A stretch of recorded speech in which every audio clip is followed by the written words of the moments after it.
Good morning, good afternoon, good evening, or good night, wherever in the world you are. I hope you are having a wonderful day and welcome to your in-depth analysis on Leicester City 4, Nottingham Forest nil. In today's video, we will be going through, I don't want to go through all the goals because I haven't got the stomach for it. I'm sure you guys haven't either. But I want to go through certain things where we look at mistakes that were made in previous matches that Forest haven't learned on, regardless of what Steve Cooper's saying after his after the matches and his press interviews about how we're going to take this away and learn from it. It's clear to see there are certain things that have either been ignored on the training field or have been addressed and not being executed on the pitch. And I'll explain what I mean shortly on that. We will have a look at a couple of the goals because, look, people say they don't like calling out players, but I'm at the stage where players need to be called out. Kouyate, terrible. Lingard, terrible. Cook, terrible. We'll be covering all of that in the video today. And we'll have a quick look at some heat maps as well so we can see the difference between the Leicester midfield and the Nottingham Forest midfield as well. There was so much wrong with this game. It could go on for hours, so I'm going to try and keep it as short as possible. But really, even with the formation change, the personnel wasn't right, and we'll go through it all. Look, before we get started, as always, guys, if you would be kind enough to hit the like button, subscribe to the channel if you are new, and if you'd like to support us by becoming a member, just hit the join button down below. You get all your perks, including all your Forest emojis that you can spam away in the chat with. Right, guys, let's get into it. And as always with this video, if you don't like hearing criticism of our beloved team, if you don't like rewatching goals and things like that, this isn't for you. Skip this video, wait for the next one. But let's get into it, and let's start by looking at some heat maps. Okay, so let's have a look at these heat maps, and overall I just want to start by showing you the general touches. It was quite balanced. You had 666 for Leicester. Yes, they are the Devils, we know.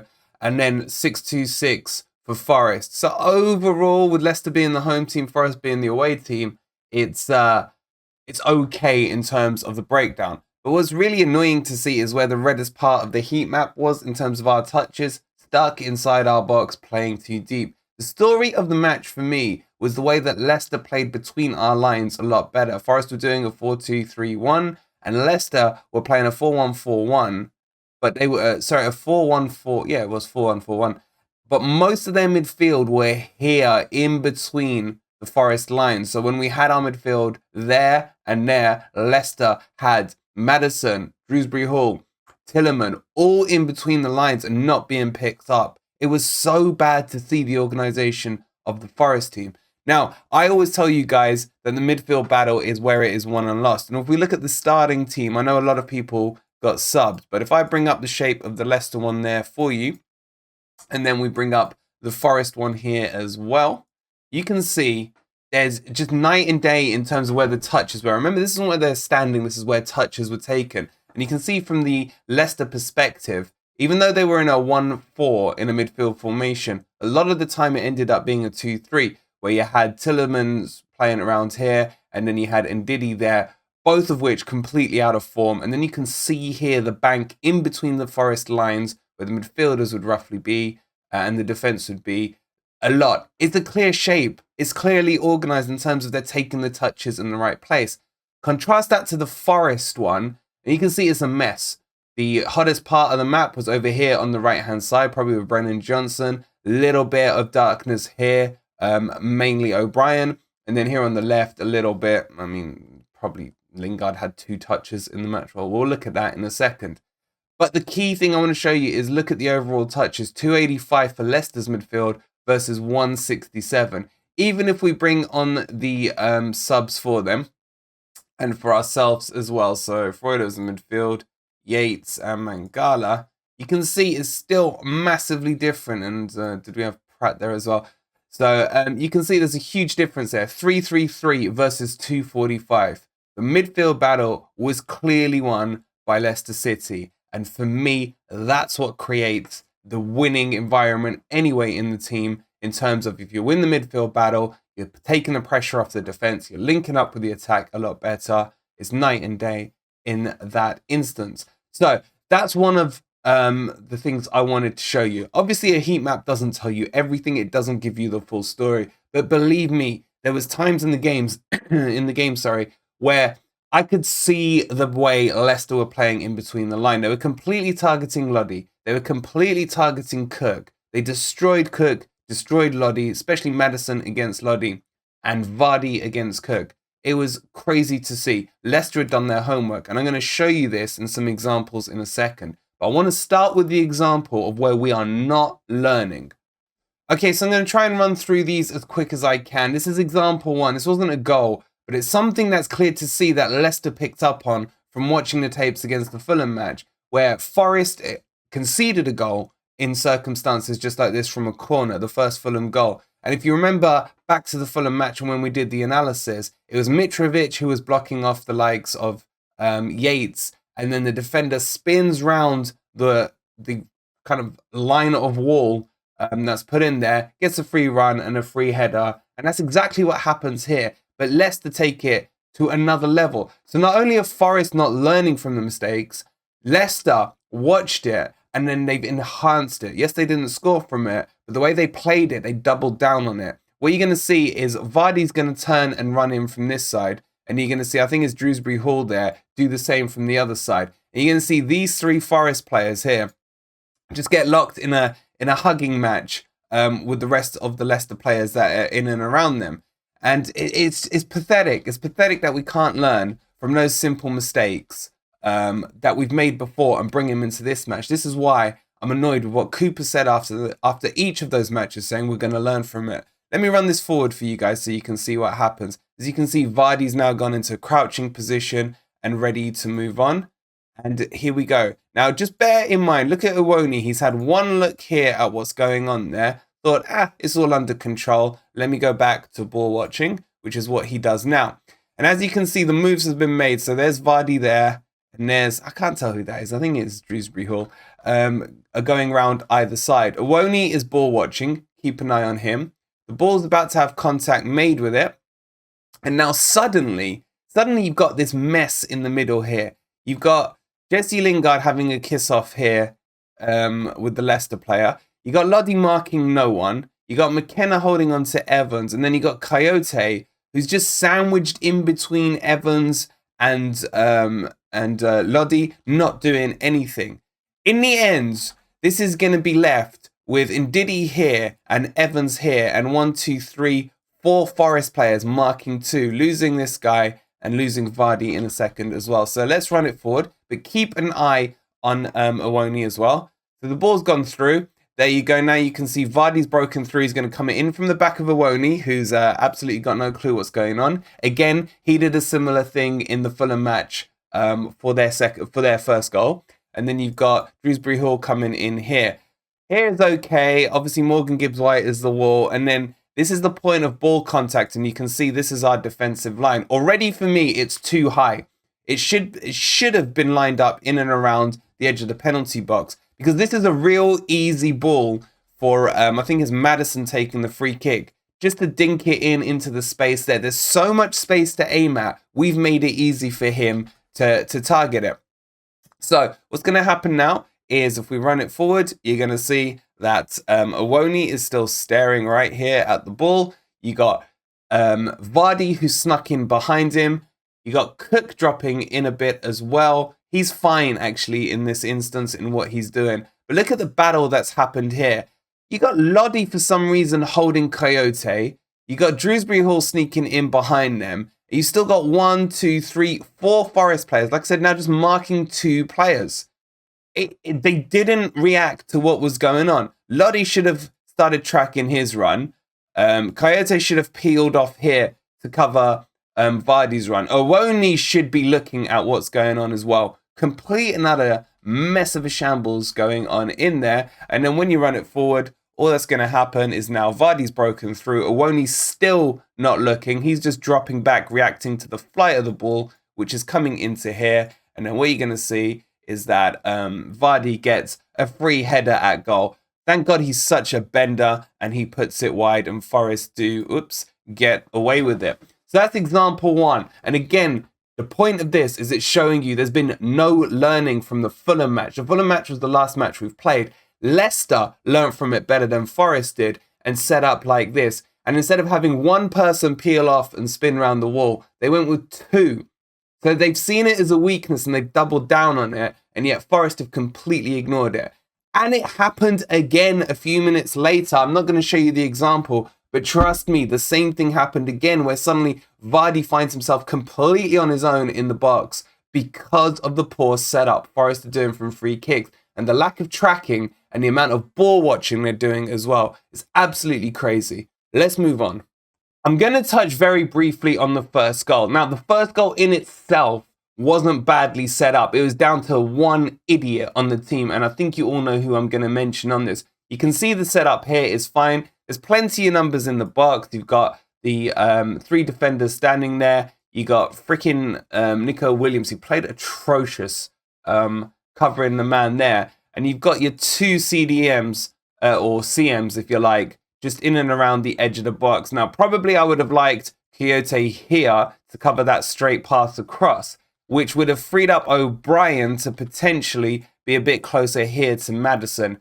But because Kouyate is in no man's land, the rest are looking okay. But none of that matters. None of that matters when you've got an 80 grand a week player, or 100 grand or a 200 grand a week player, whatever you want to believe the fee of him or his salary to be, on here on the edge of your box. All is safe when Jesse Lingard is on the pitch.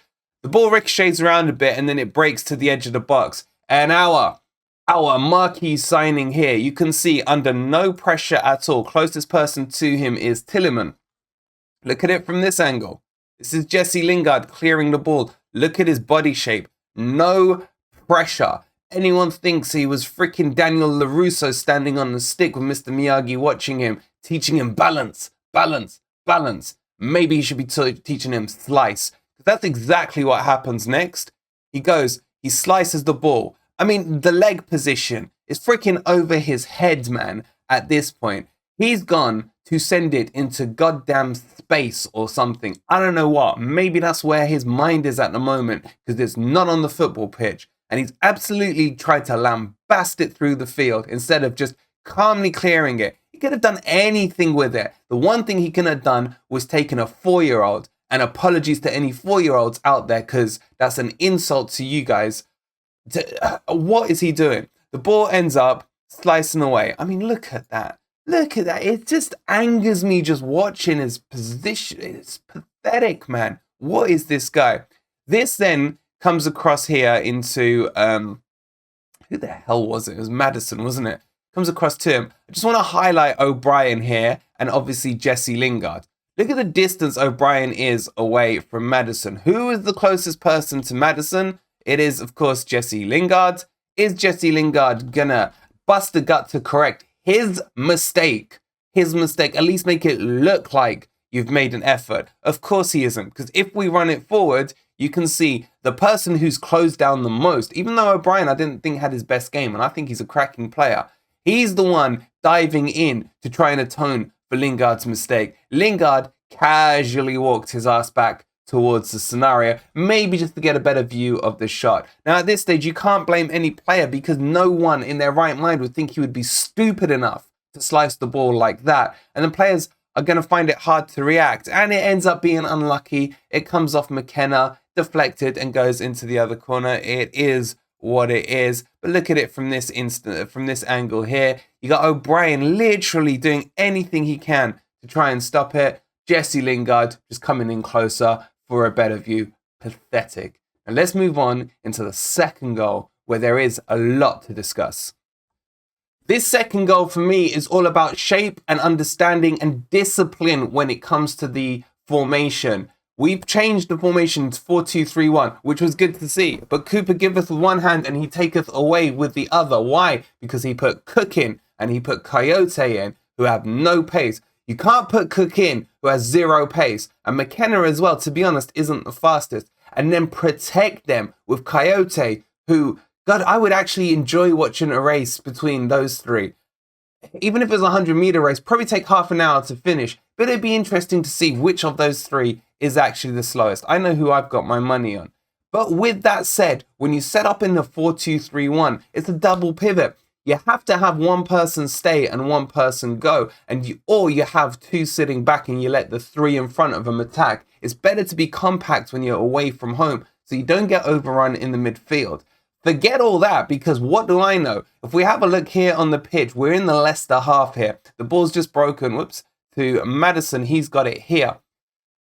Apparently, we were playing a 4-1-3-2 because Kouyate is there holding hands with Owoni up front. What the hell is Kouyate doing up there? I can't remember what happened just before this scenario, but basically he is completely out of position. There is no need for him to be up that high unless it's been a corner, a dead ball situation or something like that. And even in that instance, you would expect your CDM/CM, whatever you want to label him, I would label him as useless, to start busting a gut to get back. You got Jesse Lingard ahead of him, Morgan Gibbs-White ahead of him, you got the defenders ahead of him as well. What is he doing? And just look at it from this angle, just in case you don't believe me. There's the shirt number, 21, holding hands with number 9. Like I said, Morgan Gibbs-White behind him, O'Brien behind him, and the 2 centre-backs there. There is not that much danger right now. Well, apart from the fact that our centre-backs are on the halfway line with 0 pace. Let's move it forward and let me talk you through what happens. So now you've got Maddison on the ball. And what's going to happen here, he doesn't even look. He's just going to ping the ball bang straight across the way there because he knows, and they've clearly set up, Rodgers must have told him before the match, if you get the ball, if Cook is playing, Vardy, attach yourself to him, you'll destroy him for pace. Maddison, you get the ball, slam it straight over the top. Vardy's going to get there, no problems against Cook. He's even given Cook a head start here, and Cook still can't contain it. Why is Steve Cook still anywhere near a football pitch when he hasn't got the pace for the Premier League? I love the guy, love what he did last year, love his attitude, but there are times where enough is enough, man. You're not good enough for the Premier League. Boring Mouth, even Boring Mouth didn't think you were good enough for the Premier League. They didn't think you were good enough for the Championship and sold you to Forest. You had a cracking end of last season, but now you are starting to cost us and you've got to step back. Steve Cook, you've got to take him out of the team. Put Worrell in. I don't even like Worrell that much on the pitch, but if you make me choose between Cook and Worrell, you have to go Worrell every time. Ran over, let's move on. Ball gets pinged over into that channel. He's not even looked at where Vardy is. That's when you know players are trained and drilled. They know where they're going to be. There's cohesion, there's chemistry. Look, Forest is still gelling, I get it. But this is targeting Forest's mistakes. Leicester have done their research. There's a difference between gelling and a difference between doing your research on players and teams and weaknesses. Leicester clearly did it on Forest. Let's move it forward now. You can see that already the ball's come over Steve Cook's head here.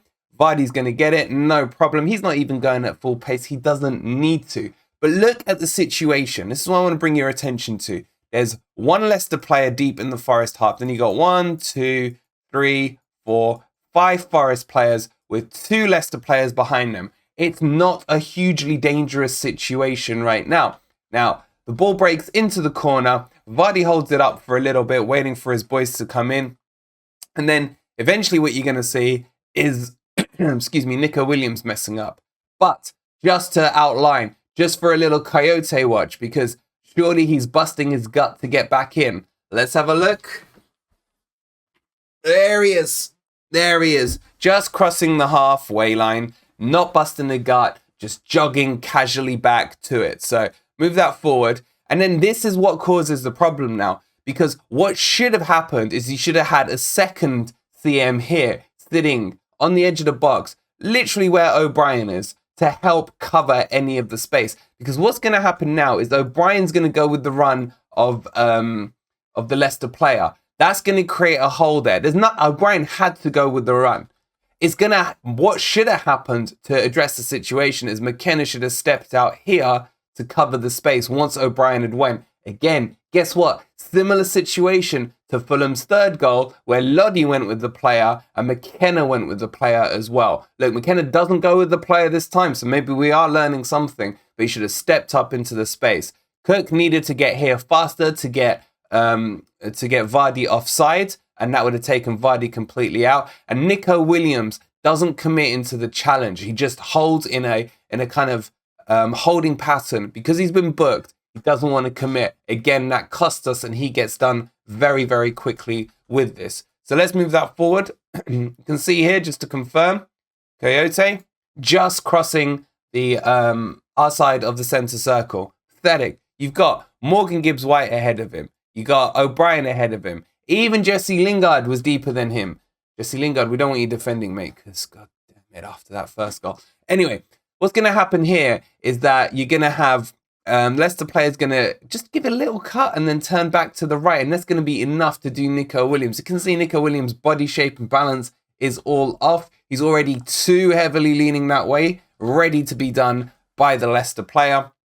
And then right here, it's opened up. And exactly what I said to you, that O'Brien went with the runner because Kouyate isn't back here, who could have closed the space if he was in the correct position. Now McKenna's reacting and trying to close the space down. It's too late. The shot's about to be taken and bent into the far corner for Leicester's second goal.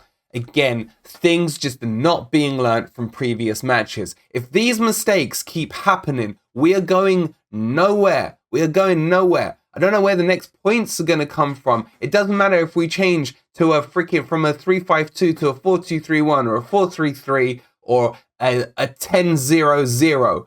Put everyone behind the ball. When the organization isn't there, these are the problems that are going to keep occurring. And the spaces between the line are just horrific. Shocking to see. Especially when you got someone like Kouyate, who's meant to be Prem experienced, playing up like he's a goddamn number 10. It's unreal. Let's move on. Okay, this is the third goal, and this is the Kouyate Show here. But before we look at that, look at the space that is there and operational, man. It's just crazy to see all this space. Look, you got a free Leicester player here between the lines. You had another one down here somewhere as well underneath me. Space is just granted to you against Nottingham Forest, regardless of whatever formation we are playing. And you got Jesse Lingard doing what he did best all match, being close enough to get himself a front row seat ticket to watch any of the play that's going on. Anyway, let's move it forward. So what's happened here? Dewsbury Hall's picked up the ball. Kouyate is in full flight here and is going to get outpaced. But what annoys me is it's clear to see he's going to get outpaced. From here, you can see that Dewsbury Hall's already ahead of him. Foul him. Take him out. Pull his shirt. Whatever. At this point, Kouyate is not booked. He's about to be booked for where he does foul him. But if you are going to be slower than the player, if you are Premier League experienced, use that experience. Foul him here. Little nudge. Whatever. Probably doesn't get booked that far away from goal. But the problem still is that the space is just all there for the Leicester player to run into. Once he's got past the slow locomotive, he's got the freedom to drive all the way to the box. Now, Kouyate does try and stay with him, but he's already lost a yard by the next frame on him. Let's move it forward, and this is where he does foul him, right here.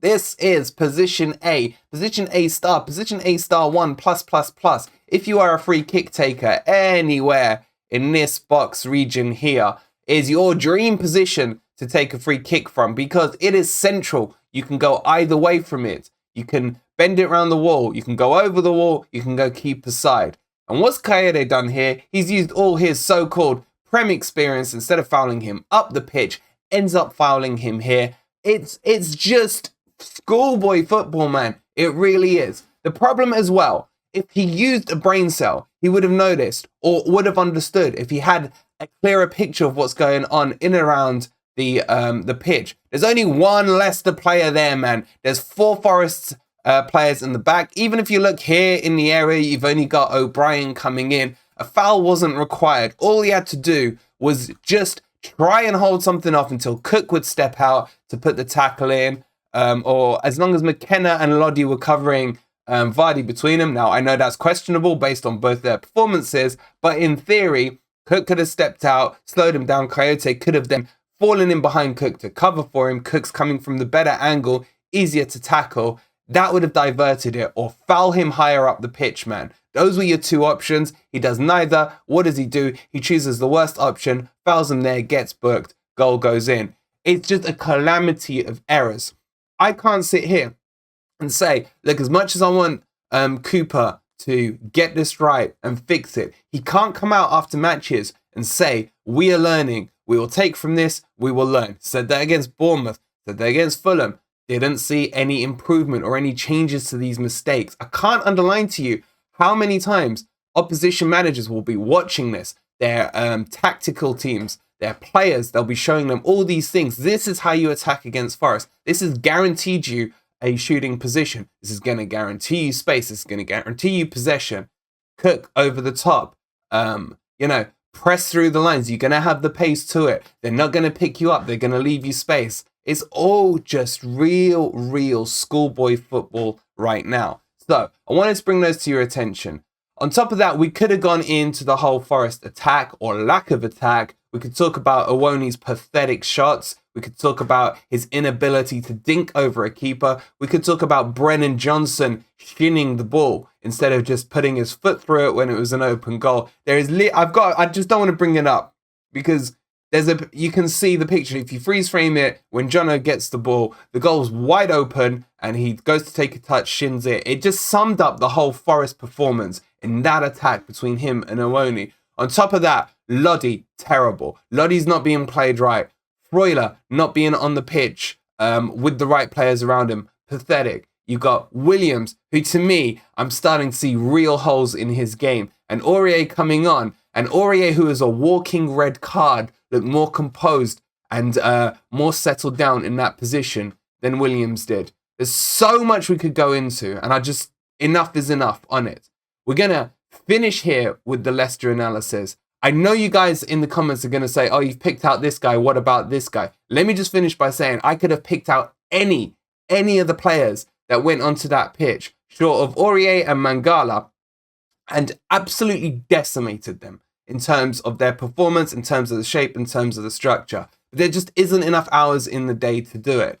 So Forest have to learn from these mistakes that are happening and reoccurring game after game. Villa is now Cooper's pretty much last chance, yeah? So either they get it right on the training pitch, they have to get the formation right, they have to get the personnel right, but more importantly, they have to understand the positions they need to be playing in. They have to understand who is around them, when they should be going forward. Not like Kouyate, who's playing as a goddamn number 10 at the wrong time. He's either too far in front of the ball or too far behind the ball. There's loads of other examples during the match as well. And they have to not allow these spaces between the lines. You can probably usually, a good player on a good team, you'd get one player who's working between the lines. This Leicester team had 3 players playing between the lines unmarked. What the hell, man? What the hell? Rant over.